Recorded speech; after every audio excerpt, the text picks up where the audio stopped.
Good morning and welcome to another edition of Walking Digital Corridors. My name is Alex Abbott, otherwise known as the Bearded Sales Guy. I think for obvious reasons, no?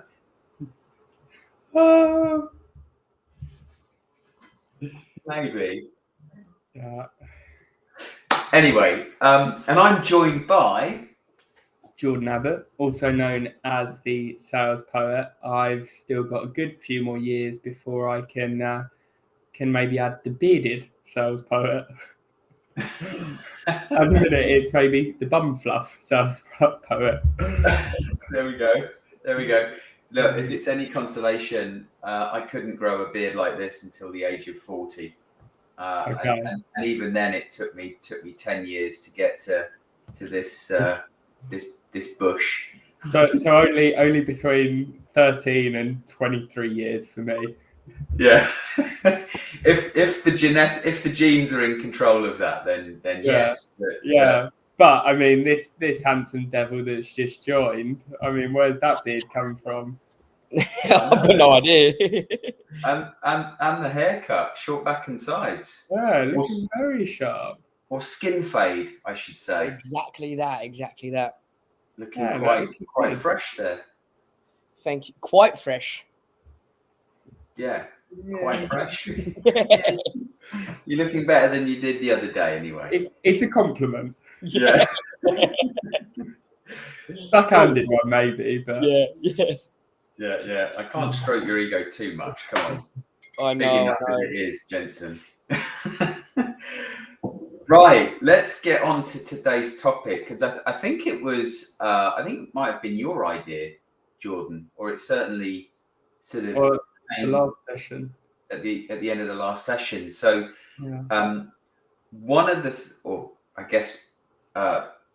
a topic that we've been talking about of late was, or has been, storytelling, and the last few episodes have been geared towards telling impactful stories, whether they're connecting stories, so building rapport, building kind of relationship early on, or whether they're differentiation stories like success stories, or building consensus and closing deal stories, value stories, or teaching stories.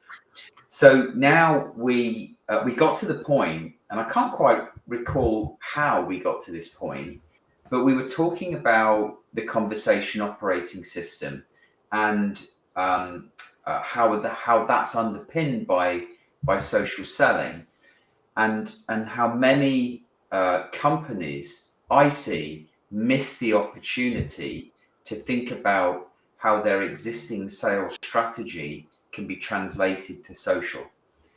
And two of those things, or two questions I often ask companies or people at companies that I'm training is, okay, what does your territory look like, and what are the accounts that you're focusing on?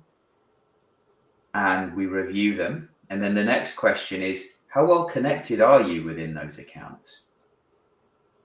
Because if you're not very well connected in those accounts on LinkedIn, then for the most part, you're invisible to those companies, to those people influencing the purchase decision. And you rely purely on the meeting that you can get through email or by giving them a call. And as we know, that isn't always the most effective or productive way of engaging with people. The other aspect of this is then identifying the strategic network. So who are the people that would, if you had a better relationship with, would influence the amount of pipeline that you could generate from those focus accounts?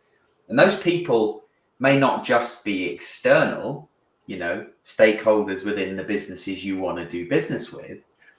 They're likely to be partners or internal stakeholders that, you're one of many competing for their time to convince them to get you in front of their customer. And so I thought this would be a great topic for us to kind of, peel back the onion layers and dig into in a bit more detail. But but yeah, where would you like to start? What's your thoughts with that? As I open the discussion with those points. Yeah, I think just as an initial piece, it might be worth just framing the approach in terms of flipping the funnel. So, as you Right. mentioned previously, the funnel would very much be, narrowing down to try and get that one call. Whereas what we're talking about here is leveraging your network, your strategic network, to have more of a multiplicative effect, to increase your reach, to get your more eyes on your profile, on your content, to build more relationships. So it's actually going wider and wider, so that you have more chances, more opportunities to have those conversations with the internal stakeholders, that the customer, to build relationships with those partners, that will increase the likelihood that you do get that call. Yeah, it's a really important point. And in the absence of any visuals to aid this discussion, it's really flipping the funnel on its head. So you're then amplifying yourself, your personal brand, your personal / professional brand, and really activating your existing network, growing it in the right places by leveraging, your personal brand, and perhaps we can define what personal brand is in a moment. But then also creating content that not only validates that you're a trusted advisor, you're an expert in your field. I think most do, but it's also creating content that projects your authenticity, that you're a genuine person, with values and beliefs that perhaps give you a sense of purpose, that aren't necessarily work related, although usually there's a lot of crossover depending on what those things are, as you seek to then connect with other human beings, other people around those shared values and beliefs, not just the problem that you might solve. In an effort to build relationships, build an affinity, build rapport with your territory in its entirety, with your strategic network in its entirety, so that they're then more willing to engage in that commercial conversation when the time is right. Yeah. Really good point. Nice. I think so. It's something that obviously we explored when we first did our social selling training, sort of activating our network. And I think since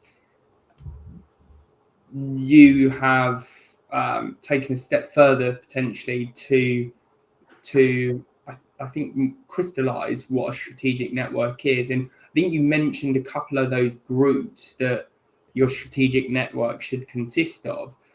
But are we able to, I guess, just go into a bit more detail about what those groups are? So we mentioned obviously your territory. You want as many of your ideal stakeholders within your strategic network. We touched on partners there as well. That is a really powerful exercise. If they've already got their foot in the door, they're already sticky within that organization. How can you leverage that pre-existing relationship? Are there any others that we should really consider there? I think for me that those, as you just listed, are the primary focus. Yeah. There's, for me, there are at least two other things that come to mind when I think about amplifying one's personal brand into the right places. One is having a list of influencers that are influencers or micro influencers within your industry that you're trying to do business. Yeah. Right. As we know, it's important to engage in those social conversations because it's highly likely that your focus account list, your territory, your audience, your strategic network are consuming the content that the influencers create. Therefore, if you're inserting yourself into the conversation with those influencers, then you're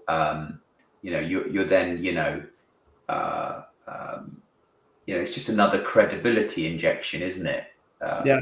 To your personal brand, that your audience see you for the right reasons, engaging in debate perhaps, or dropping smart comments or questions around a topic that they care about. Yeah. And then there's a longer list of events and groups and these other digital rooms or spaces that are available to us all on LinkedIn. Yeah. And do competitors take a place within the strategic network, or reps from competitors? Not from my perspective, no. I think the strategic network, for me, the definition is a list of people that if you had a stronger relationship with, they will influence the pipeline that is generated and developed within those businesses you want to do business with. So it's a list of people that if you could map them to your focus account list.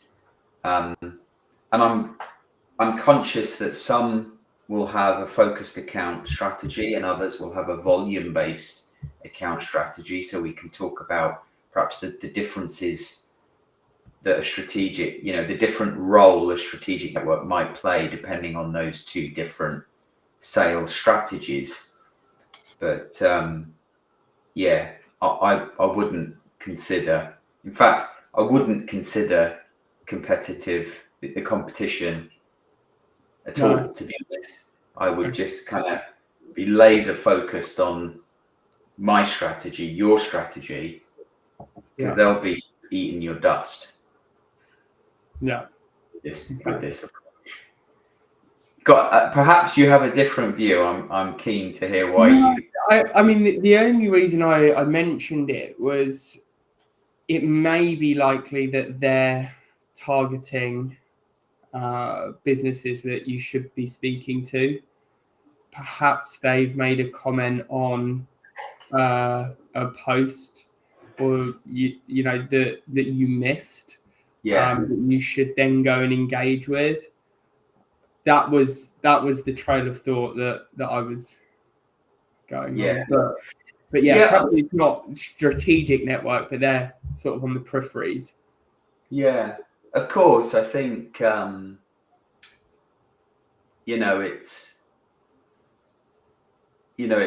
would be churlish of you to kind of ignore that. I think for me, curiously, I would want to know who my competition is engaging with.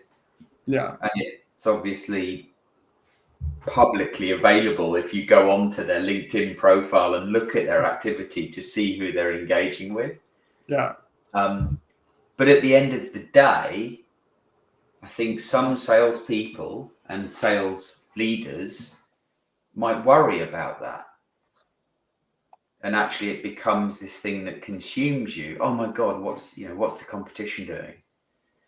And actually, I think if you have a clearly defined social strategy and you know exactly what you're doing with a sense of purpose, who gives a crap about what the competition is doing? Because, all right, be aware of it, but don't let it distract the execution of your strategy. Yeah.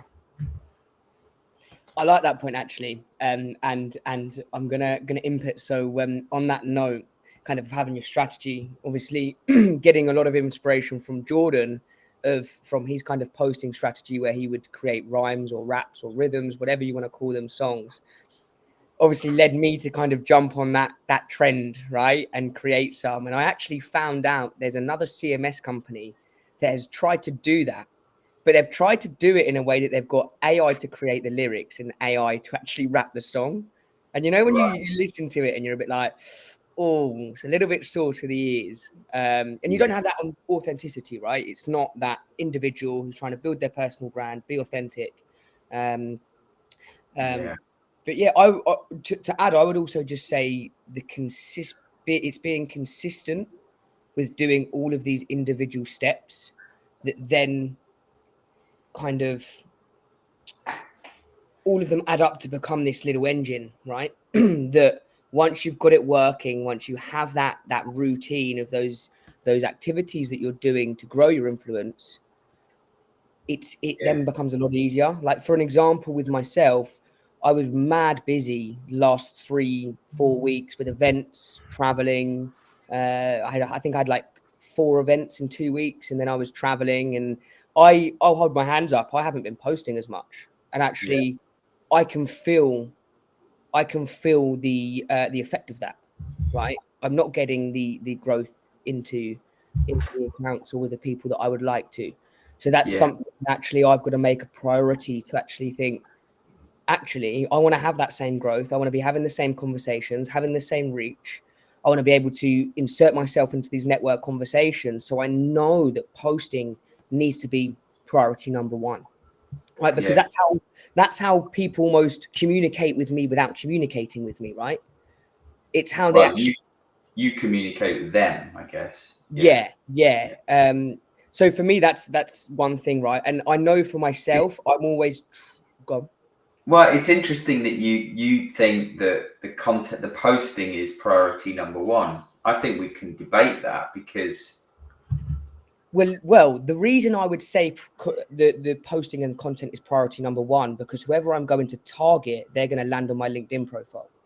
My LinkedIn profile needs to be in a way that is attractive. The same goal is achieved with commenting, though, as well. Yeah, of course. I was going to say, I think that the posting, if we think about the 2 key elements, the passive social presence and the active social behaviors, I think a lot of people are misled to think that posting falls in the active social behaviors. I would argue that it doesn't. I think posting, while it's an activity that you're doing, it falls into that passive social presence because it's window dressing. It's fantastic. Don't get me wrong. You should be sharing insights, your thoughts, this content. But what it does is it increases or improves your passive social presence, because, as you said, when someone lands on your profile. And I was going to say, explain the differences between the two for the audience as well. Yeah, indeed. So when we think about social selling or walking digital corridors, what we're talking about with the passive social presence, it is how you appear. It is your personal brand.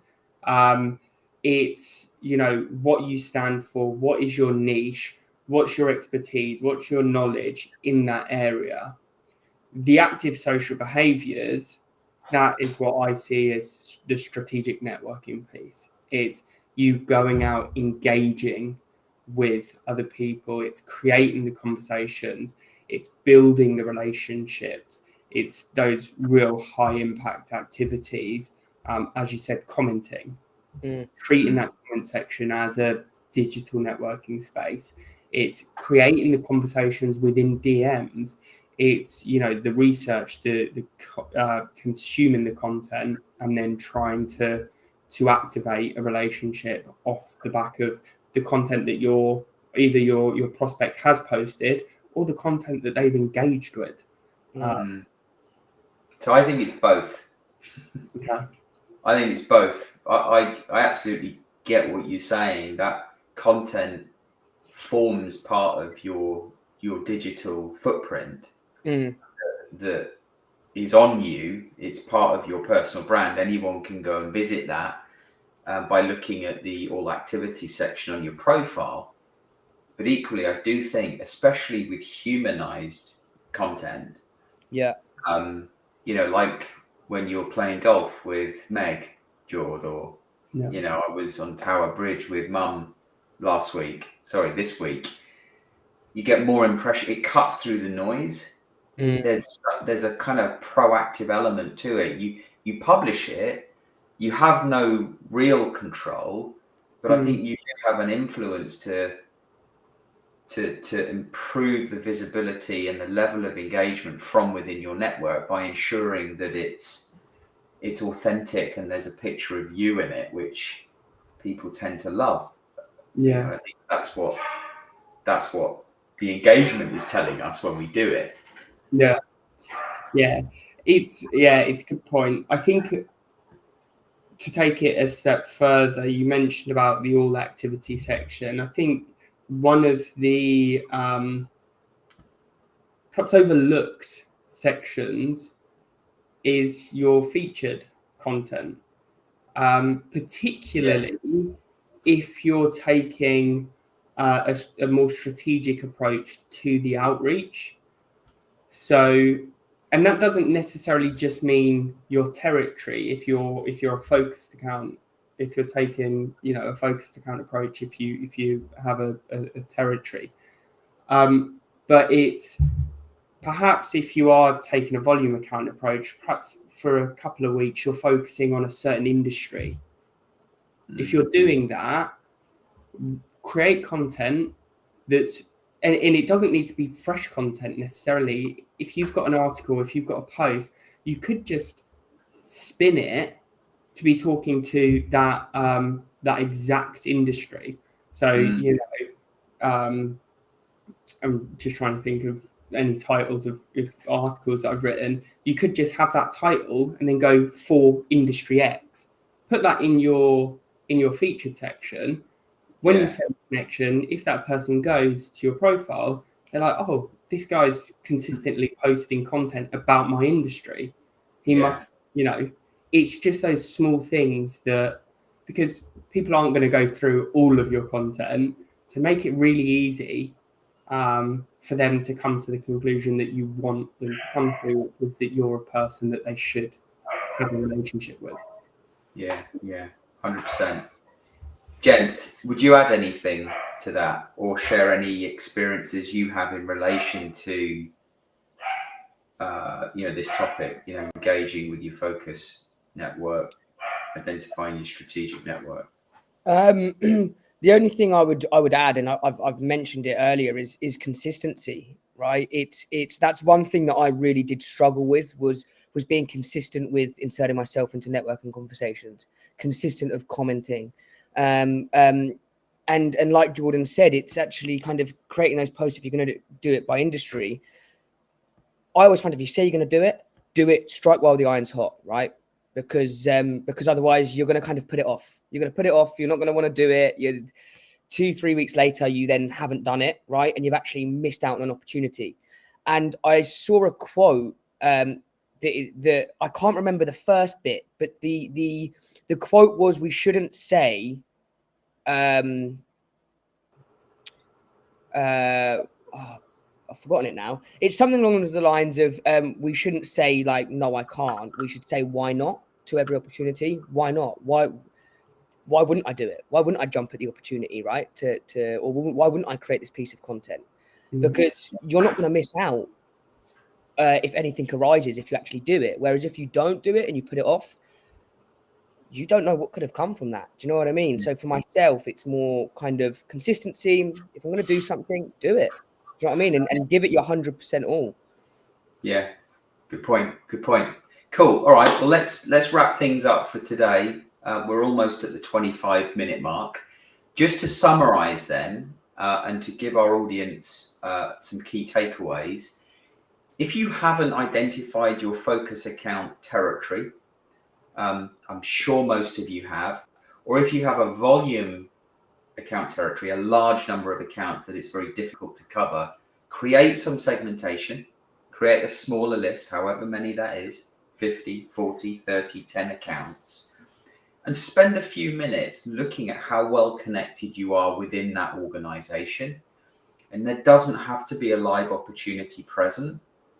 The best multi-threading strategies start way before there's any sniff of an opportunity. And remember that by engaging 6 or more stakeholders within an account, within a live opportunity, you can increase your close rates by 4 times. So it's really important that you spend the time to be visible within those accounts as early as possible. And then the strategic network, if you haven't done it, look at those focus accounts, those accounts that you're focusing your effort on, and list the people that you feel that if you had a stronger relationship with, you would increase your chances of developing pipeline and strengthening pipeline and mitigating the risk this year, this fiscal, whenever your fiscal year runs. And ask, look, are you connected with them? If you're not connected with them, connect with them, or find the person that you are connected to, that you do know very well, that can introduce you.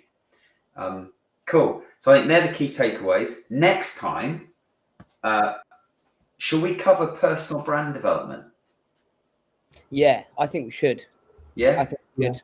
Because I think that's one topic that is a little bit up in the air. People don't quite know, am I building a personal brand? Am I not? So I think that'd be a great topic to cover. Perfect. Happy with that, George? Indeed. Good stuff. All right, you fine gentlemen. Enjoy the rest of your week and have a wonderful weekend. And we'll see you next time on Walking Digital Corridors.